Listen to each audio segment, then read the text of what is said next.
एबार रायजोफ्रा आं दहाय बुंनाय बायदि बिपिएफनो जिहेतु बिटिसिखौ होबाय आसाम एसेम्ब्लिखौ इउपिपिएलनो होनानै पावारखौ बेलेन्स खालामथारगोन होननानै आङो दृढ़ बिश्वासि कंग्रेसआ हेफाजाब होनो आवगायबोयो ना बिजेपिआ हेफाजाब होनो आवगायबोयो टिएमसि सिपिआइ सिपिएम एआइइउडिएफ गासिबो राजखान्थि हान्जाफ्रा जोंखौ हेफाजाब होफैनो हागोन आरो बिथांमोननि हेफाजाब होफैयोबा जों वेलकाम खालामगोन।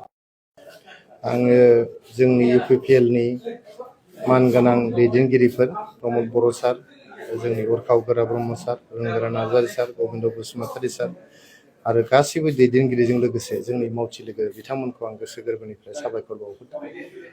आं बायदि सासे कर्मिखौ दतमा बायदि मोनसे प्रेस्टिजियास कनस्टिटुवेन्सिनिफ्राय दिनैहाय बिजाथि महरै फसंनानै जे गेलेनो मोनसे खाबु होदों।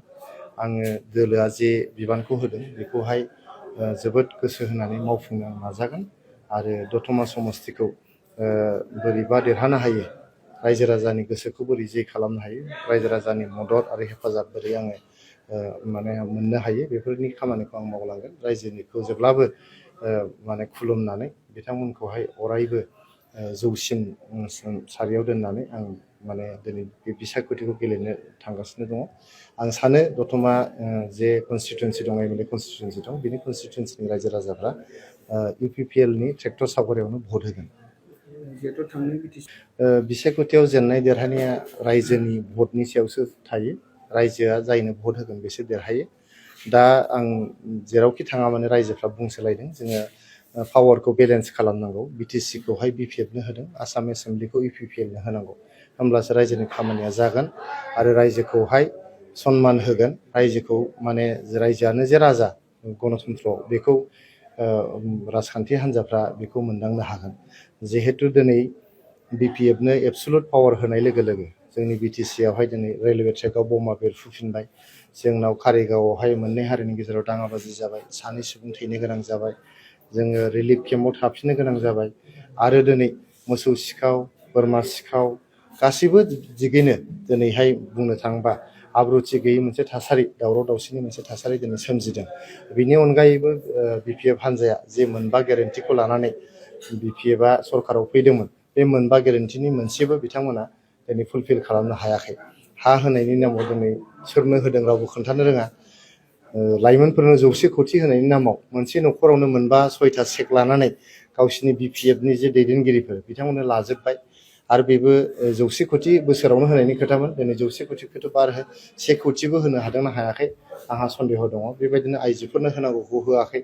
जोंहा इक'नमिकेलि विकार सेक्सननो जे होनांगौमोन 50 कोटि बेखौबो जों होनाय नुवाखै आरो जे बेंगुराफोरनो आरो सिनियर सिटिजेन्सफोरनो होनांगौखौबो जों होनाय नुवाखै।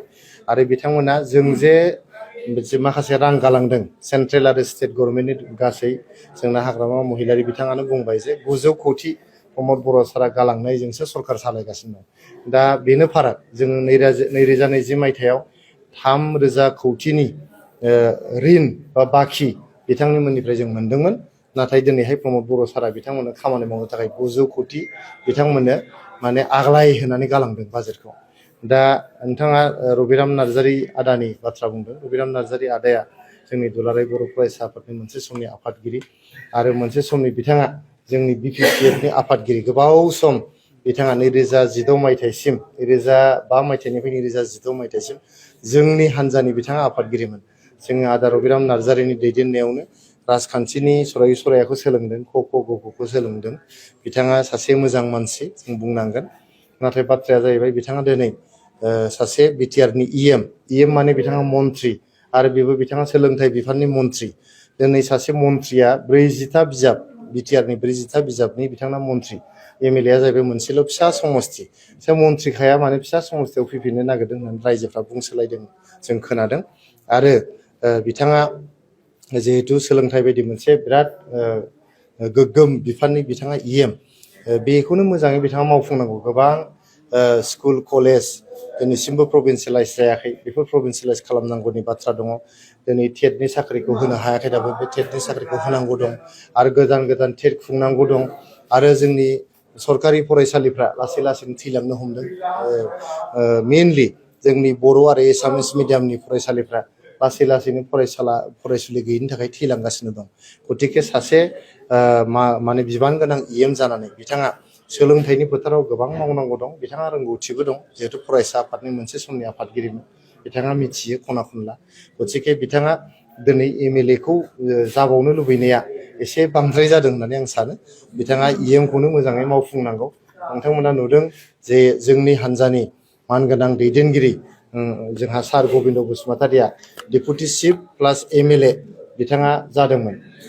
दा MLAबो डेपुटि चिफबो जानायखाय बिथाङा डेपुटि चिफनि खामानिखौबो मालाबा मावजोबनो हायाखिसै आरो मालाबा MLAनि हयथ' खामानिखौबो MLAनिखौ मावबा डेपुटि चिफना थालाङो, डेपुटि चिफनिखौ मावब्ला MLAना थालाङो बायदि जादों होननानै आं बेक्तिगत भाबै सानो। आदा गबिन्द बसुमतारिया जोबोद मोजां खामानि मावदों, जोबोद खस्थ' खालामदों।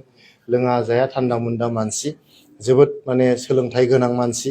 34 years बिनि स्ट्रागल खालामनानै बिथाङा सोलिबोदों आरो जोबोद खस्थ' खालामनानै बिथाङा बर' रायजो राजाफोरखौ आरो बड'लेण्डनि रायजो राजाफोरखौ सेबा खालामदों।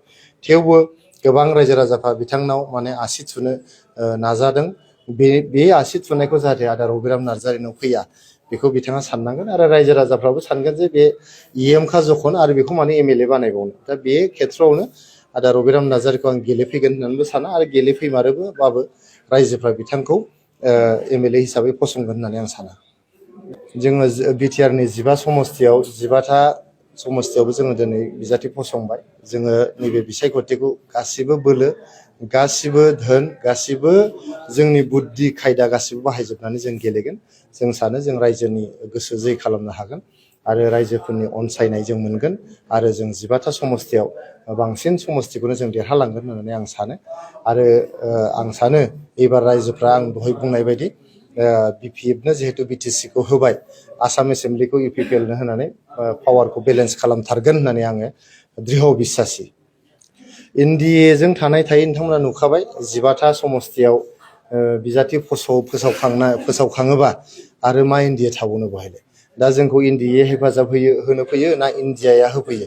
कंग्रेसआ हेफाजाब होनो आवगायबोयो ना BJPआ हेफाजाब होनो आवगायबोयो? TMC, CPI, CPM, AIUDF गासिबो राजखान्थि हान्जाफ्रा जोंखौ हेफाजाब होफैनो हागोन आरो बिथांमोननि हेफाजाब होफैयोबा जों वेलकाम खालामगोन।